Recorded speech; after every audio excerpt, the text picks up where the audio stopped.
गिरोली गायरान गटात स्मशानभूमीसाठी राखीव असणाऱ्या जागेमध्ये मृतदेहांवर अंत्यसंस्कार केले जात होते.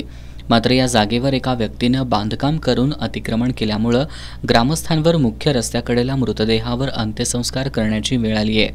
स्मशानभूमीच्या जागेवरील अतिक्रमण हटवून स्मशान शेड बांधावं यासाठी ग्रामपंचायतीनं तातडीनं पाठपुरावा करावा अशी मागणी ग्रामस्थांनी केली आहे. याबाबत गिरोलीच्या सरपंच छाया गुरव यांच्याशी संपर्क साधला असता त्यांनी स्मशानभूमीसाठी 3 गुंठे जमीन असून या जमिनीत झालेलं अतिक्रमण काढण्यासाठी पाठपुरावा सुरू असल्याचं सांगितलं.